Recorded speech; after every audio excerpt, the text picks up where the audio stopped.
Hello दोस्तों, good evening. मैं आप लोगों से कुछ बात करने आया आज, क्योंकि ये कोई व्लॉग नहीं है। सिंपल सा आप लोग और मेरे बीच एक बात होनी है। जितने भी कैमरे के उधर है वो सारे लोग हैं, इतना मैं समझता हूँ।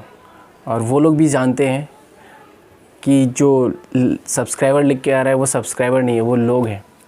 तो मेरे चैनल पे जितने भी सब्सक्राइबर हैं, जितने भी मेरे साथ जुड़े हैं मुझे पसंद करके, उनको तहे दिल से पहले तो शुक्रिया, क्योंकि उनके बिना ये चैनल तो ग्रो जहाँ तक भी अभी तक आई है और आगे बढ़ना उनके बिना तो होगा नहीं। तो इसीलिए मैं आप लोगों के साथ एक छोटा सा बात करने आया हूँ। तो बात ये है कि मैं पिछले 16 दिनों से इस चैनल पे डेली व्लॉग मेरे घर का डाल रहा था। ठीक था, अच्छा कंसिस्टेंसी मैंने मेंटेन की। लगातार वीडियो डालना कोई मतलब मामूली बात नहीं है। आपको हर दिन एक नया चीज़ करना पड़ता है, अपना वीडियो को में कुछ ऐड करना पड़ता है, तभी जाके लोग देखेंगे। पर मैं वही कोशिश किया था, डालूं और लोगों को अपना लाइफ दिखाऊं। मगर कहीं ना कहीं ऐसा मुझे लगा इन 16 दिनों में मैंने जितनी भी वो वीडियो डाली वो शायद आप लोगों से कनेक्ट नहीं कर पाई। लोग तो देख रहे हैं, मगर जितने मेरे सब्सक्राइबर हैं उतने लोग से आधा भी नहीं देख रहे। मतलब सब्सक्राइबर जितने, अगर उनका आधा देखता तो मुझे सेटिस्फेक्शन मिलता। बट पता नहीं है क्यों नहीं देख रहे। या तो नोटिफिकेशन उनके पास नहीं पहुंच रहा है, या फिर वो लोग देखना नहीं चाहते। क्या रीज़न हो सकता है मुझे नहीं पता। बट तो अब मैं उसका निचोड़ निकाला हूँ कि मैं अगर यूं ही वीडियो डालता रहा पागलों की तरह तो कहीं ना कहीं सही नहीं होगा। इसलिए मैं सोचा कि अब मैं कुछ चेंजेस करूँगा। तो चेंजेस ये है कि मैं व्लॉग भी लाऊंगा इस चैनल पर अब व्लॉग कम होगा। डेली वीडियो आएगी, हर दिन एक वीडियो आएगी, लेकिन वो एक स्टोरी के ऊपर होगा।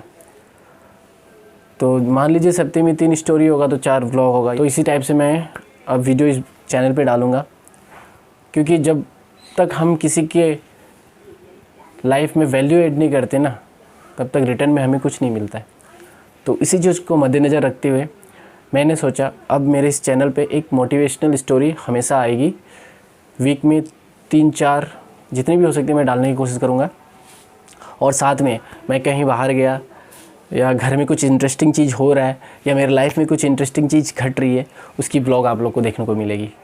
तो आई होप ये चेंजेस आप लोग के लिए अच्छा होगा और मेरे लिए भी अच्छा होगा, क्योंकि मैं आप लोग से कनेक्ट रहना चाहता हूँ। और मेरे जितने सब्सक्राइबर है अभी देख रहा हूँ कि उतना का आधा का भी आधा मेरे व्यूज़ नहीं आ रहे।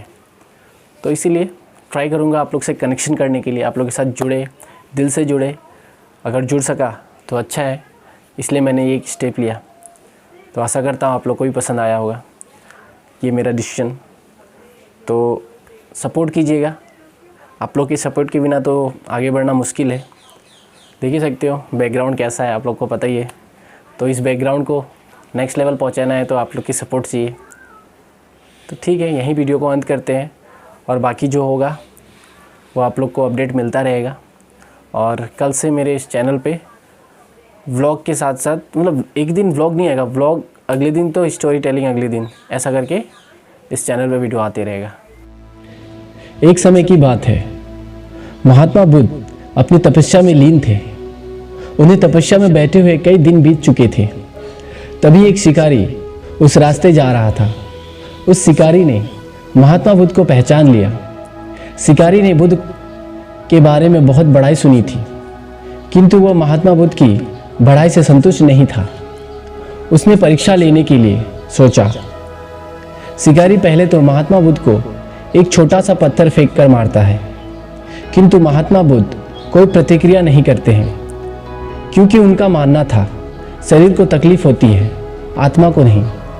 अतः शिकारी द्वारा फेंके गए पत्थर के कारण शरीर को कष्ट हुआ है, किंतु आत्मा को नहीं। शिकारी कुछ समय सोचता रहा। महात्मा बुद्ध कुछ प्रतिक्रिया करेंगे, किंतु महात्मा बुद्ध अपनी तपस्या में लीन थे। उन्होंने कोई प्रतिक्रिया नहीं की। पुनः शिकारी ने पत्थर फेंका। वह पत्थर महात्मा बुद्ध के आंखों के ऊपर लगा और उस जगह से खून बहने लगा। महात्मा बुद्ध को आभास हुआ उनके शरीर से रक्त बह रही है, किंतु वह फिर भी अपनी तपस्या से नहीं उठे। शिकारी को गुस्सा आ गया और उसने पुनः एक पत्थर और महात्मा बुद्ध की ओर फेंका। महात्मा बुद्ध के शरीर से अब खून अधिक बहने लगी। इतनी पीड़ा महसूस कर महात्मा बुद्ध की आंखों से आंसू निकलने लगा। शिकारी ने महात्मा बुद्ध के पास जाकर पूछा, आपको जब मैंने पत्थर मारा तो आपने कोई प्रतिक्रिया नहीं दी। महात्मा बुद्ध ने बड़े ही सरलता के साथ कहा, क्योंकि इससे मेरे शरीर को कष्ट हुआ है, मेरे मन के मस्तिष्क को नहीं। शिकारी अचंभित रह गया। उसने पूछा, फिर आपकी आंखों से आंसू क्यों बह रहे हैं? इस पर महात्मा बुद्ध ने पुनः कहा, तुम्हारे द्वारा किए गए अनुचित कार्यों के परिणाम के बारे में मेरा मस्तिष्क, मेरी आत्मा विचार करके रो रही है। तुमने इतना बड़ा पाप किया है, तुम्हें कैसी सजा मिलेगी? बुद्ध की बातों को सुनकर शिकारी महात्मा बुद्ध के चरणों में नतमस्तक हुआ और उनसे क्षमा याचना की। महात्मा बुद्ध क्षमाशील व्यक्ति थे।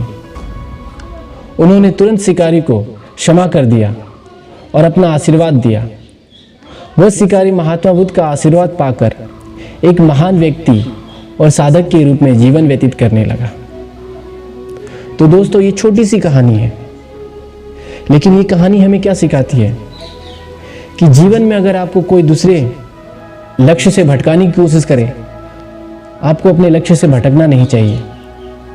चाहे कुछ भी हो जाए, आप उसी राह पे रहे। तो धन्यवाद दोस्तों। आशा करता हूँ ये कहानी आपको पसंद आया होगा, तो मेरे चैनल को सब्सक्राइब कर दीजिए। मिलते हैं किसी अगली कहानी पे। तब तक के लिए अपना ख्याल रखें, अपने परिवार का ख्याल रखें।